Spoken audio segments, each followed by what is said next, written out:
First question, Professor. How in your career did you start working with global history, and what defines it in your conception? Right. That's a good question. And I think I need to start by saying that I had help. I had other people help me to start work with global history, in the sense that I originally worked with German history, German mostly 18th century history, and so I think there were two reasons why I sort of moved into global history from there. It was partly that working with German already meant that I had to learn another language. I had to sort of, it wasn't Norwegian history in that sense. So I already got used to working with sources and text and language from another culture. And I mean, German culture is really, really close to Norwegian culture. So it's not as if that's global history, but it's already sort of training yourself to looking into a different linguistic and cultural environment. So that was part of it. But the other thing was also that in German culture, I read a lot of German philosophy and theory. And as you know, Renato, that's become very important for me as sort of a platform for thinking about history and time. So if a very important reason for me to move into global history was reading Koselleck and trying to think about what multiple times of history really means. So suddenly what I have taught myself in the German context was useful also outside to think about the global. And I know, as you know also, this is not unproblematic in the sense that there is certain Eurocentrisms in German philosophy in Koselleck that we need to think about when we try to expand and think about the global. But then again, I think it's important to remember that theory of history is never something you just take and apply. It's always something you think through and think with, and you disagree and you agree and you work with the theory. So for me, Koselleck has been a very important inspiration. I don't believe or take on board everything he says, but the framework has been really important for me to think about not just German and Norwegian, but also global history. But that said, in my career, I was quite early, when I was still a scholar of German literature, I was asked if I wanted to head a research program that was called Cultural Transformations in the Age of Globalization. That was something that happened at the University of Oslo. The University of Oslo wanted to sort of be more interdisciplinary, be more global, all of that. And they asked me to be the director of this. So I got to work with questions that I hadn't dealt with before. And even more importantly, I got to hire people, PhDs, who had other competences than myself, right? So I could hire that time 9 PhDs. So I hired one who worked with Middle Eastern studies, one that worked with India, one that worked with the Ottoman Empire. So for me, doing global history started as something that you do collectively. I was not doing that alone. It was all about hiring people, hiring PhDs who had the language skills and the sort of historical and cultural knowledge to work with other areas of the world that I couldn't do. So we started working together, and we made this a project that was called Synchronizing the World, which was actually an attempt to understand what global history is. So when did something that we could call global history start, and what did it mean in a sense? And our attempt was to say that, well, global history meant trying to put different times of the world together, synchronize different times, to think about how does concepts and narratives and chronologies in different culture relate to each other, and how are they synchronized, how are they entangled, how do they how do they come aligned and adapted to each other? So then I was working on European history, and then we could compare and discuss sources from Indian history, Bengali history, from the Ottoman Empire, and see how these sources were sort of discussing and become entangled with each other in questions of time. And especially what we were interested in that project was saying, okay, in the 18th century, this idea is established in the European context that we call progress, the idea of progress, that everything is moving forward and everything is getting better in a certain sense.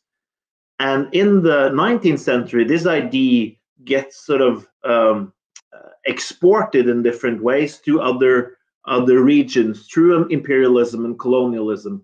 And our interest was to see, okay, how does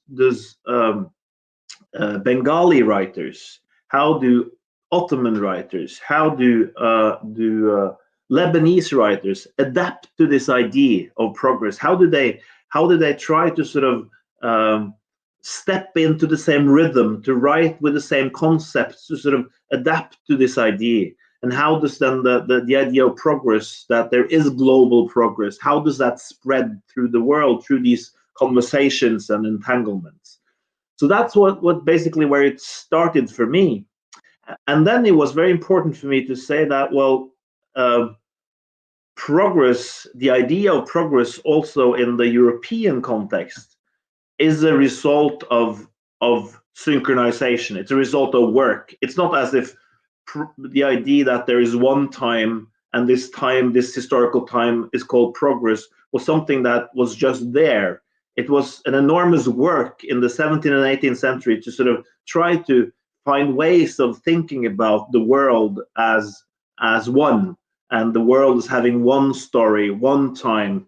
And what I have been studying a lot in the 17th and 18th century are these attempts to construct, to sort of bring about the time that is one and the same for the whole world through encyclopedias and universal histories and what I then call practices of synchronization. That these works, they try to put time together in that way. So I mean, for me, it was really important that when I think for global history, for me, I know there are very, very talented and smart people who can write histories of the world on their own. I mean, the Jürgen Osterhammers and the Christopher Baileys that can write these big books about global history. I could never do that. So for me, global history means working with other people who know other things that I know, and where we can sort of try to piece new narratives together with language and with competence and with cultural knowledge from different regions of the world. So for me, global history is very much sort of a collective project that you can do with people who have sort of specialized knowledge on different areas, I think.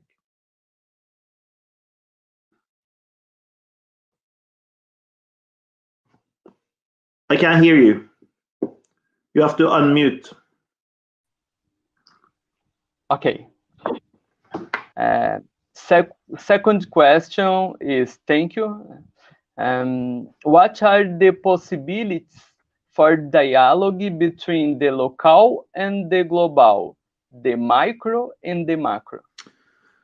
Well, I think I sort of started a bit to say something about that. That for me, it's crucial to have people, to work with people who have knowledge about local processes and local events, who not least have the language, who can read the sources in the original, right? So I think for me, it's extremely important that you start with that work, that language-based and culturally based work with the sources, the local sources, if you like. And then the next question is, how do you scale that up? How do you put it together to become a global history? And the one sort of the the most comprehensive attempt I have done was in the book I did together with Margaret Pernau, that I know that you've also been listening to and reading. We did the book together called Civilizing Emotions, Concept of Civilization and Civility in Europe and Asia, which was an attempt to write global conceptual history, which hadn't been done much before, and we were trying to figure that out, how to do it. And for us, it was always the question of finding people who had the language skills to study sources in different regions. And we sort of, for us then it was Europe and Asia, so we had sort of Scandinavia, England, Germany, but also sort of Japan, Korea, China, Persian, Urdu, Bengali. And we all agreed that we were to study sources from a period between, I think, 1870 and 1920, and figure out how did people think about civility, civilization, what did it mean to be civil, and what are the right emotions to have and the right virtues to have to be civilized, and how does that link up to, for instance, ideas of progress and civilization, etc. So I think in that case, and that's sort of my hands-on case for thinking about global and local, was that we started with everyone started with looking into their sources and seeing, okay, what kind of concepts for civility, civilizations, and emotions can we find in the materials that we work with? And then we presented it to each other. So this is what I found. This is what I found. And we were looking at, okay, where are the parallels? Where are the entanglements? Where do we find similar ideas, similar concepts? And then we started building from there, sort of not a global, but at least a transnational and an entangled history of these concepts in Europe and Asia. So it's sort of been a question of building up from sort of starting with the sources and building up to larger ideas about entanglements and connections and transnational transfers in that sense. So that's at least one way that we have been doing that local global mix. Thank you, Professor. Third question, how to work with the multiple temporalities of global history? Well, as you know, this is what I try to do all the time. So this is a big question. So now you can have me talking for 2 days. I know. But I'll try to be brief, and I'll try to sort of summarize my thinking a bit. So I think the important place to start is just to accept the fact that time is never one. There is never one time. And if there is one time, if you can see that many people agree to there being one time, like sort of universal time that we use on our watches and on our computers, is always the product of work. It's always the politics behind this. It's always someone who said, well, now it's important that we have one global universal time. So, I mean, the reason why we can time this meeting on StreamYard right now is because there is a universal time, and that was basically introduced in 1884 at the conference in Washington, where one decided we're going to have this universal global time. And that at that time it was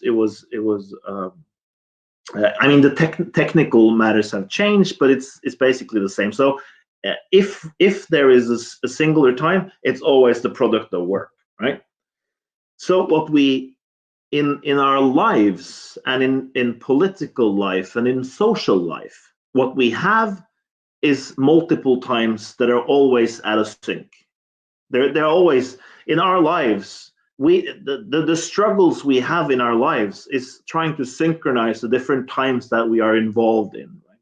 They might be political times that have to do with elections and sort of voting and those kinds of practices. It's our personal times that have to do with our families and our kids and their schooling.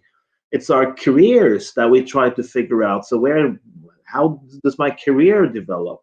And then, of course, more and more, we're also dealing with times that have to do in different ways with, let's call it nature for now, right? So on the one hand, there's the times of climate change that we are relating to quite intensively. And right now, we're living the times of a pandemic, right?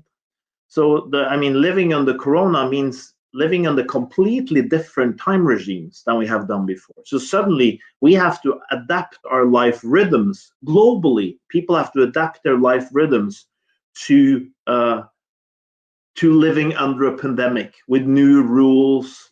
And I've been at home all day.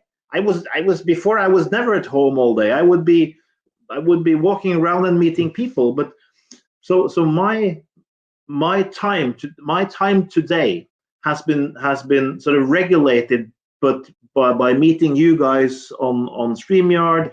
Before that, I had another meeting on Zoom. So the social time that I usually sort of manage my life according to has changed a lot. So I think there's to think about multiple times also in history. We have to start by saying there are no one singular time. If there is one, it's always the product of compromises and work, and because people have agreed, and because we have technologies and media that produce different forms of time. And the same is the case in history, right? So that's sort of what we just need to accept, that the normal condition is not being in sync, it's being out of sync. So when we are in sync, it's always the product of work, and we always have to look at what that work involves, right? So I think that's sort of an important starting point. And then, as you know, I've been one of the challenges is when you think about multiple times in history is how do you think about them? How do you think about multiple times, and what kind of theoretical models do you have, if you like? And since my background's in 18th century, one of the models I've been working with are sort of visual tables. In the 18th century, global history, universal history was represented in these huge tables, right? So where you could see the different times of the world, China, Japan, the Babylonic Empire, etc., were sort of represented with columns. So you could basically see that, well, there are all these different cultures and peoples of the world, and they have their different times. And then you can look across, okay, so when that happened in China, this happened in Germany, right?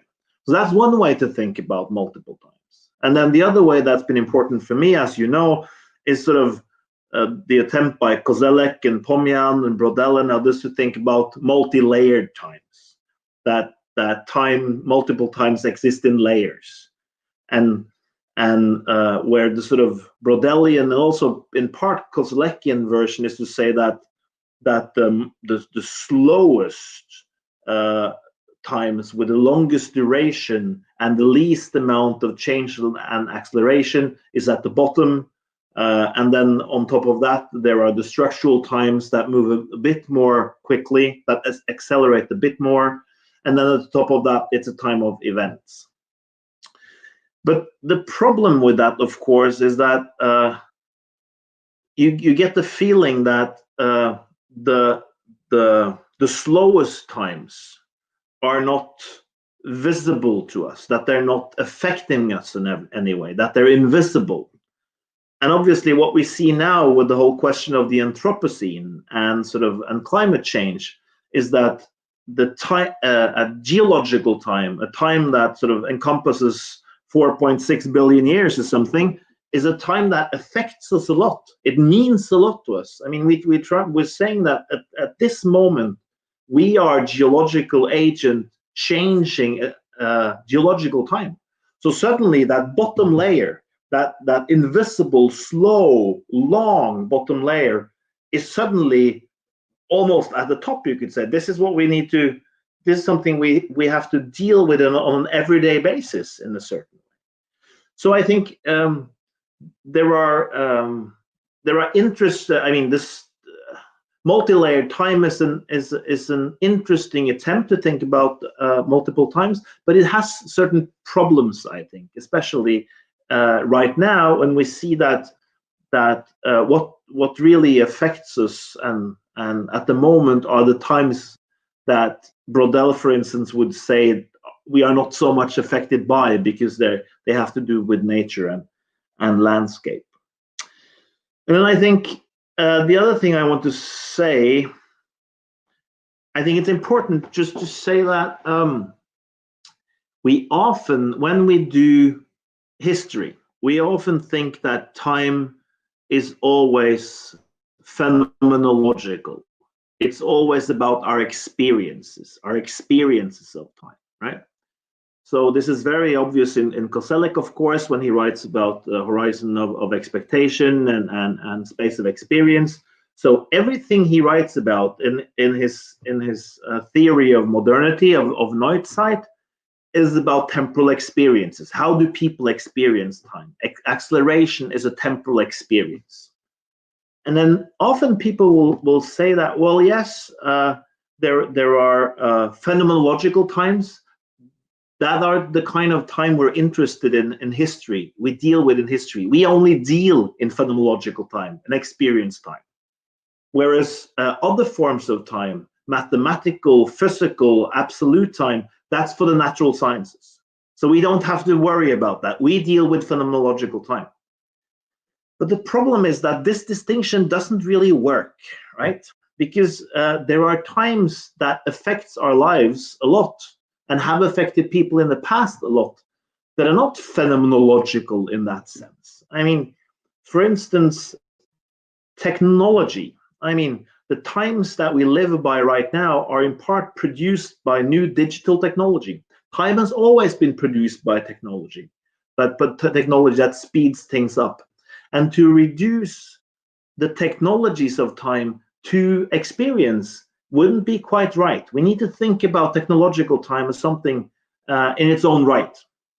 And the same thing as we just talked about is geological time. That's not phenomenological either. We don't experience geological time. It's a time we're unable to experience because it's so slow. But that doesn't mean that it's not important and that it doesn't affect us. And I mean, you could also say the same, I guess, about biological times. It's not phenomenological either if you see so and so many of the world's species going extinct. That's a kind of biological time that affects us a lot, but it's not phenomenological in that sense either, I think.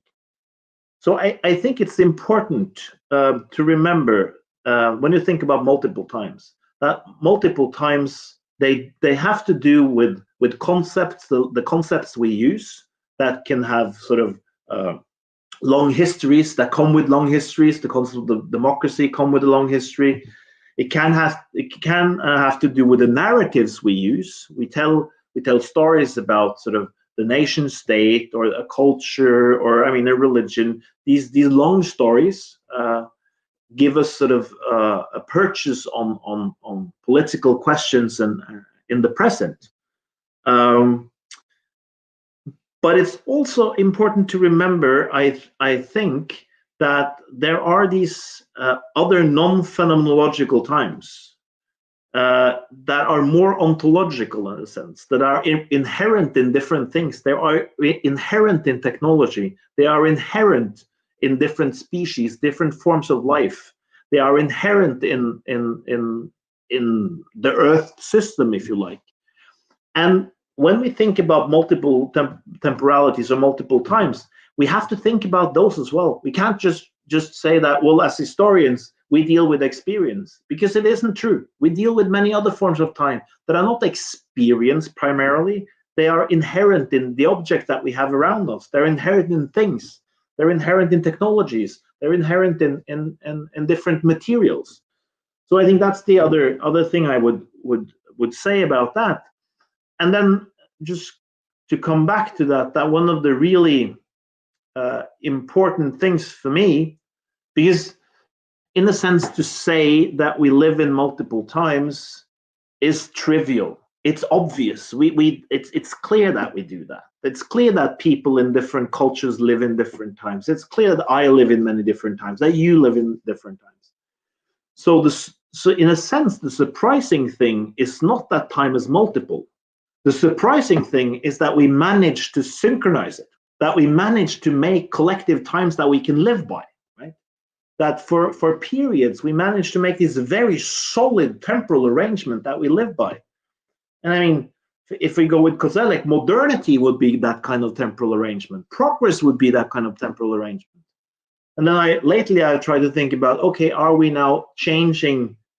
Are we seeing that these temporal arrangements change in the sense that progress is giving way to crisis? That we think more and more of the times we live in as a time not of progress but of crisis. Are we changing our temporal arrangements, right? So, but just we need to remember that this is the surprising thing, not that there's multiple times, but that there actually are regimes, are frameworks that exist for many people for a long time, and we have to sort of pay attention to all the work that goes into creating and upholding these kinds of synchronized framework. And I think that's really, really important when we look at historical work.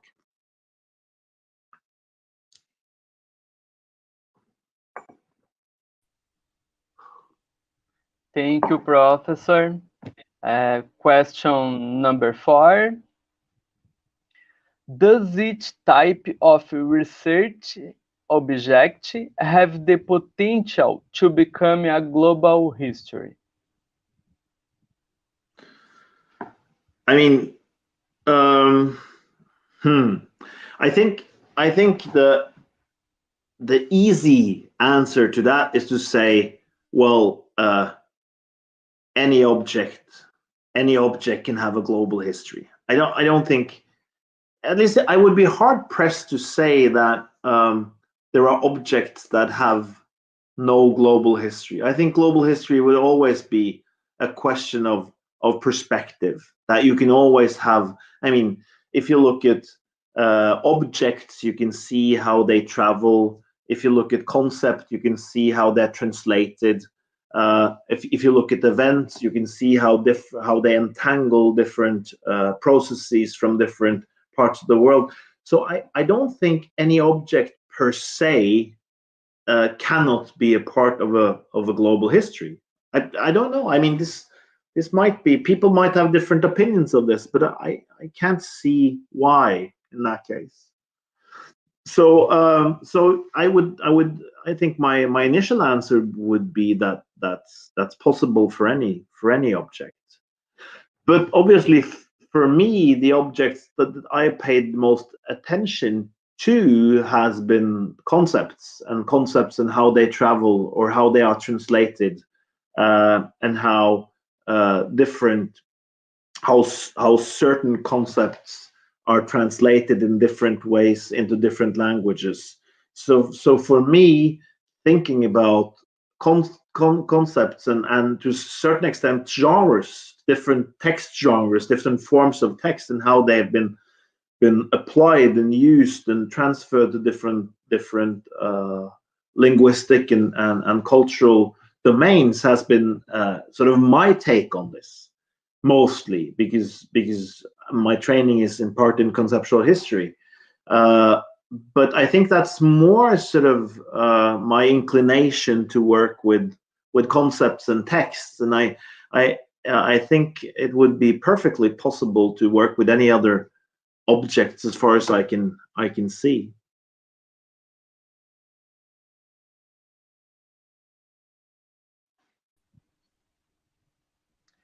And the last question: what are the main risks and challenges in global history? Well,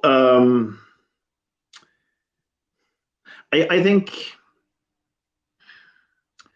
I think there are one obvious challenge that I've been dealing with a lot is sort of thinking from a platform or within a theory that is coined in the European context, and in that sense comes with very strong ideas about Western modernity, if you like, right? It's a very strong sort of Eurocentrism centering on Western modernity. So when a lot of time when I go to conferences or workshop where we discuss global history, and I try to think through Koselleck and his idea multiple times, I get confronted with the question, but isn't this very Eurocentric? Isn't this a very, very Eurocentric idea? And I mean, there are passages in Koselleck that are also sound very Eurocentric. And for me, this is extremely useful, because to be able to at the big risk, at least when you're like me, when you come to global history more from a theoretical angle, then the big challenge, of course, is to not Europeanize and Westernize global history and sort of only see it from sort of a Western perspective and with a Western temporal standard, right? So how do you do that? How do you avoid writing histories about how the West dominated and influenced the rest? And how do you write stories about entanglements that are reciprocal, that are sort of where there are exchanges, where the influences go both ways?